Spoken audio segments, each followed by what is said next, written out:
hello, வணக்கம் and welcome back to Bagis Kitchen More மிளகாய். இன்னைக்கு நம்ம பார்க்க போற ரெசிபி எல்லாருக்கும் ரொம்ப பிடிச்ச பொட்டேட்டோ சீஸ் பால். இது எப்படி பண்ணலாம், இதுக்கு என்னெல்லாம் இன்கிரிடியன்ட்ஸ் தேவைன்னு பார்க்கலாம். வாங்க வீடியோக்குள்ள போலாம். நம்ம பொட்டேட்டோ சீஸ் பால் பண்ண ஒரு பெரிய உருளைக்கிழங்க நான் வந்து நல்ல ஒரு 4-5 விசில் வேக வச்சு மசிச்சு எடுத்து வச்சிருக்கேன். கட்டி இல்லாமல் மசிச்சுக்கோங்க.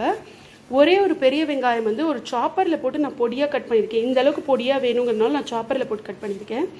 1 டீஸ்பூன் அளவுக்கு இஞ்சி பூண்டு விழுது, தேவையான அளவு உப்பு, தேவையான அளவுக்கு காரம் சேர்த்துக்கோங்க. பச்சை மிளகாய் வேணுனாலும் நம்ம சேர்த்துக்கலாம். 1 டீஸ்பூன் அளவுக்கு கரம் மசாலா பொடி. அதுக்கப்புறம் பார்த்தீங்க அப்படின்னா சீஸ் வந்து நான் ப்ராசஸ்டு சீஸை க்யூப்ஸாக கட் பண்ணி எடுத்து வச்சுருக்கேன். அப்புறம் 1 கப் அளவுக்கு பிரெட் க்ரம்ஸ் எடுத்து வச்சுருக்கேன். 1 டேபிள் ஸ்பூன் அளவுக்கு மைதா, 1 டேபிள் ஸ்பூன் அளவுக்கு கார்ன்ஃப்ளவர் ரெண்டையும் தண்ணியில் கரைச்சி கொஞ்சமாக உப்பும் பெப்பரும் போட்டு எடுத்து வச்சுருக்கேன். ஃபர்ஸ்ட்டு இதில் இஞ்சி பூண்டு பேஸ்ட்டு, நம்ம கட் பண்ணி எடுத்து வச்சுருக்கிற வெங்காயம்,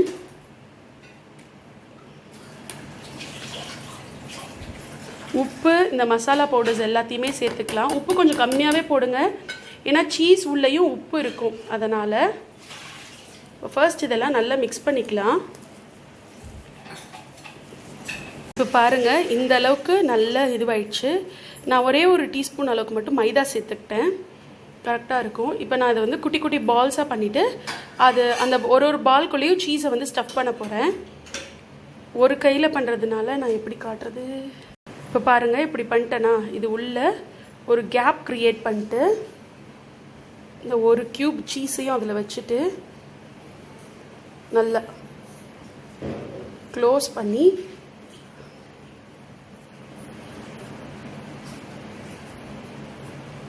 இந்த மாதிரி எல்லாமே பாலை ரெடி பண்ணி எடுத்து வச்சுட்டு உங்களுக்கு காட்டுறேன். நான் ஆக்சுவலி என்ன பண்ணிட்டேன் அப்படின்னா, ஒரு கையில் பண்ணுறதுனால ஒரு சீஸ் க்யூபை எடுத்து இதுலேயே வச்சுட்டு அதை சுற்றி நல்லா பொட்டேட்டோவை இது பண்ணி அந்த பொட்டேட்டோ மசாலாவை இது பண்ணிட்டோம்னாலே போதும்.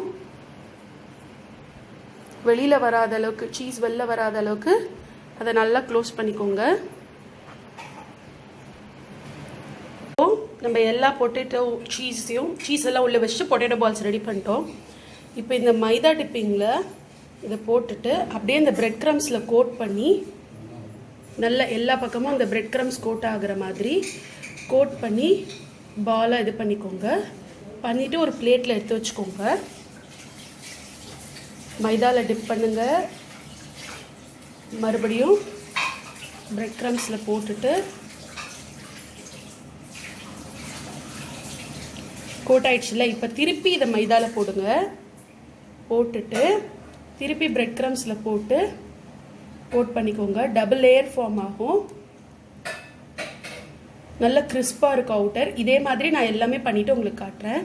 இன்னொரு பீஸ் பண்ணி காட்டுறேன். ஏற்கனவே ஒரு தடவை பண்ணி வச்சுருக்கோம் இல்லையா, திருப்பி மைதா மாவில் டிப் பண்ணிவிட்டு பிரெட் க்ரம்ஸில் போட்டு பரட்டிட்டு கொஞ்சம் கூட அந்த உருளைக்கிழங்கு சுத்தமாக தெரியக்கூடாது, அந்த லெவலுக்கு இதை பைண்ட் பண்ணி இப்படி எடுத்து வச்சுக்கோங்க. எல்லா பொட்டேட்டோ சீஸ் பால்ஸையும் 2 தடவை வந்து மைதாலையும் பிரெட் க்ரம்ஸ்லேயும் கோட் பண்ணி வச்சுருக்கேன். இது ஒரு 1/2 அன் ஹவர் அளவுக்கு ஃப்ரிட்ஜில் வச்சுக்கோங்க, செட் ஆகிற வரைக்கும். அதுக்கப்புறம் நம்ம எண்ணெயில் ஃப்ரை பண்ண போகிறோம். இதோட சீஸ் பால்ஸ் ரெடி பண்ணுறதுக்காக எண்ணெய் காய வச்சுருக்கேன். 1/2 அன் ஹவர் ஆயிடுச்சு, அது வெளில எடுத்து வச்சுக்கலாம். இதுக்கு ஒரு டிப் பண்ணியிருக்கேன். நம்ம சைடில் டிப் பண்ணி சாப்பிட்றதுக்கு 1 டேபிள் ஸ்பூன் அளவுக்கு மயனீஸும் 1 டீஸ்பூன் அளவுக்கு டொமேட்டோ கெச்சப்பும் சேர்த்துட்டு அதில் கொஞ்சோண்டு வந்து ரெட் சில்லி ஃப்ளேக்ஸ் சேர்த்து வச்சுருக்கேன். இப்போ எண்ணெய் காஞ்சிடுச்சு. ரொம்ப ஹையில் வச்சுக்காதீங்க, மீடியமில் வச்சுட்டு ஃபர்ஸ்ட் ஒன்று வந்து ட்ரா பண்ணி பார்க்கலாம். கரெக்டாக இருக்குது. ஒரு 2-3 மட்டும் போட்டு ஒரு டைமில் போகிறீங்க, நிறையா போட்டுறாதீங்க.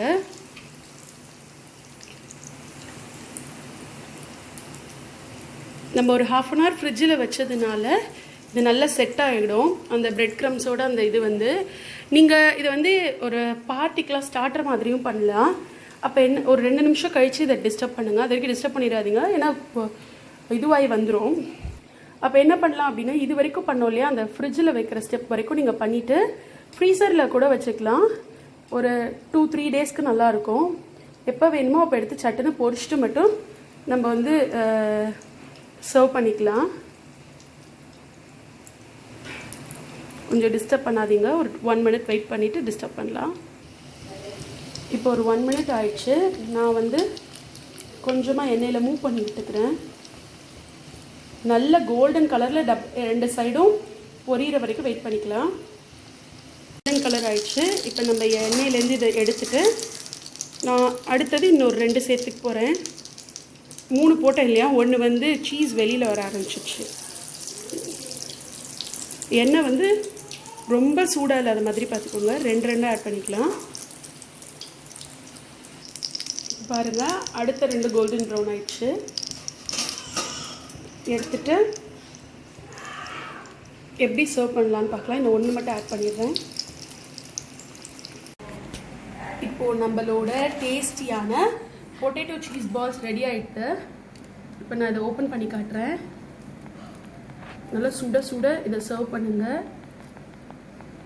பாருங்க, சீஸ் மெல்ட் ஆகி சூப்பராக இருக்கும். சூடாக சர்வ் பண்ணுங்கள். இதை நீங்கள் மறக்காமல் ட்ரை பண்ணி பார்த்துட்டு எப்படி இருக்குன்னு சொல்லுங்கள். நம்ம சேனலை இது வரைக்கும் சப்ஸ்கிரைப் பண்ணல அப்படின்னா சப்ஸ்கிரைப் பண்ணிக்கோங்க. மறக்காமல் பெல் ஐக்கன் ப்ரெஸ் பண்ணிக்கோங்க. அடுத்தடுத்த நோட்டிஃபிகேஷன்ஸ் உங்களுக்கு தெரியறதுக்காக. இன்னொரு இன்ட்ரெஸ்டிங் வீடியோவில் உங்களை சந்திக்கிற வரைக்கும் டாடா பை பை.